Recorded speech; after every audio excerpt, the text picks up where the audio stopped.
Hello guys, I hope you're all doing alright. My name is Halfling and I've made yet another Destiny 2 build.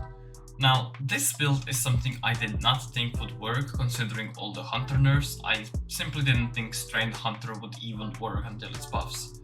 For everybody that just wants to see the mods, aspect fragments and exotic choice, they are on the screen right now. Feel free to pause the video.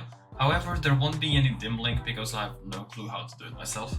For those of you who are still here watching the video, I will explain what each of the fragments, aspects, abilities and mods do, as well as the infinite suspend combo that will never fail, unless of course it's getting nerfed. Starting with the abilities, we have Marksman's Dodge. There are two reasons on why.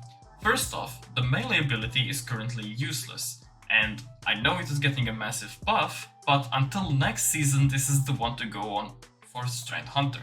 Secondly, Marksman Dodge has a lower cooldown than Gambler's Dodge.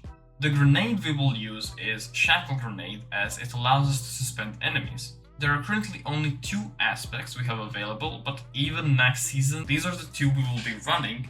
As for the Hunter, the third aspect is for Threadlings and not for suspending. Now the first aspect we have is Widow's Silk. It allows us to have an additional grenade charge. This already makes it better than Suspend Warlock because it allows you to 1v1 champions of any type, Hive Guardians, as well as Tormentors. The Warlock aspect just allows you to do more wave clear with it, but for Hunters it should work just as fine with slightly more effort.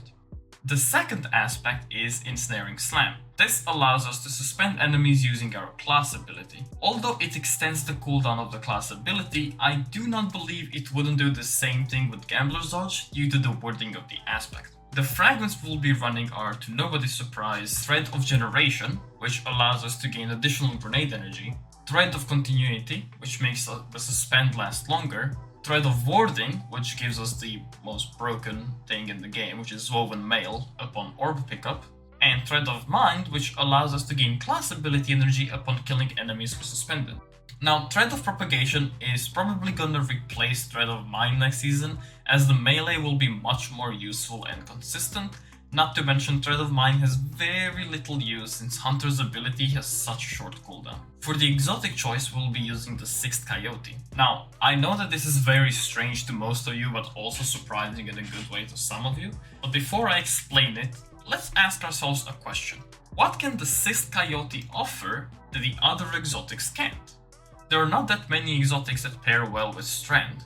Crystocrene only works with Grapple, and although there are a lot of good neutral exotics for Hunter, and exotics getting buffed, I found that the 6th Coyote, to even my own surprise, has the best use. The only exotics that even come close are Frosties and Radiant's Dance Machines. With Frosties, you are doing too much of nothing while running around, making it more of a PvP exotic rather than a PvE exotic, while Radiant's Dance Machines, although getting buffed, would actually most of the time just increase the cooldown of dodge rather than reduce it, since we are not spamming our dodge all the time, unless it is to lower the cooldowns, which does not work with Radiant's Dance Machines anyway, since that got nerfed literally the second day they came out.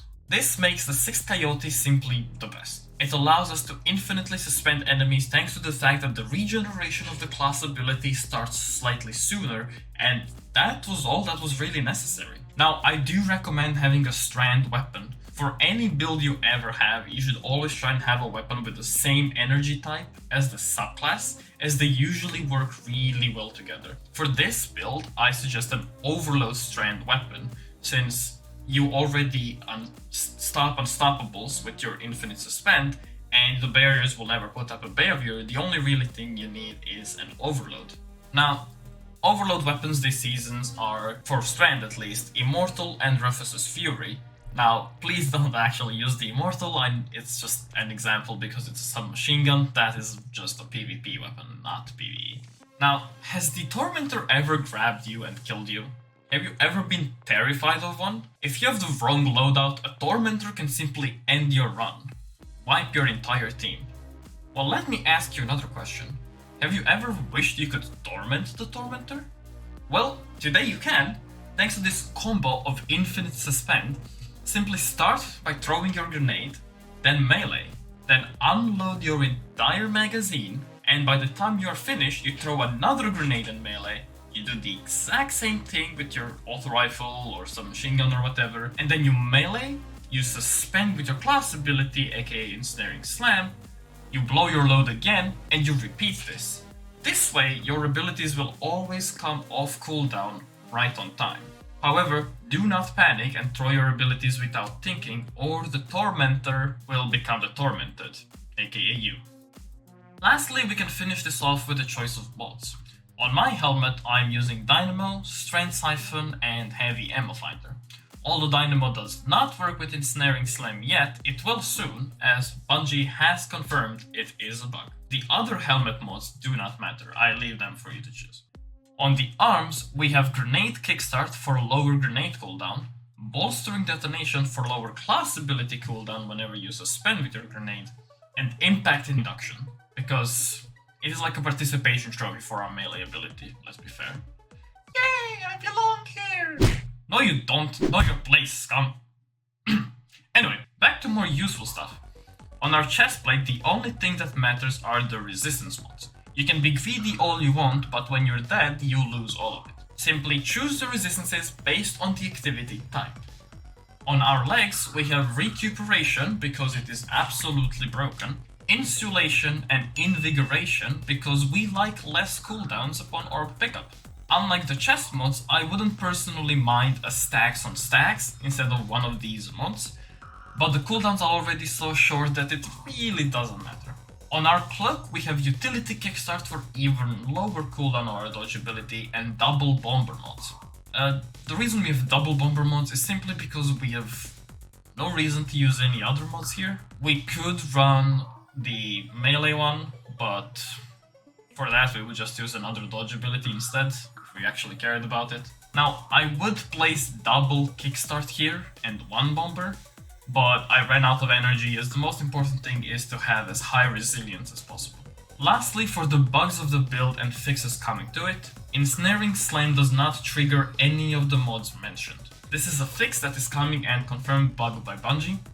Now, Threat of Generation will be less effective on fast death damage, but once the fix comes for Ensnaring Slam and the mods work, it will balance itself out. Now, Threat of Generation nerf is more targeting Warlocks and their Necrotic Grips and Osteostriga builds, but for us hunters, it's gonna be more than fine, honestly. Once the Ensnaring Slam fix comes, it's more gonna be a buff than a nerf for us. Thanks for everyone sticking out until the end of the video, I really appreciate it. A like and subscribe would really help me out, as well as motivate me to make more videos. If I reach 120 subscribers, I will be making a new video about the stasis build I have, that is doing really well. However, if any one of you really likes a certain exotic or ability, I will be making a build about that instead. No matter how hard it is to make, I will try my best, I promise. I will see you all, hopefully, in the next video.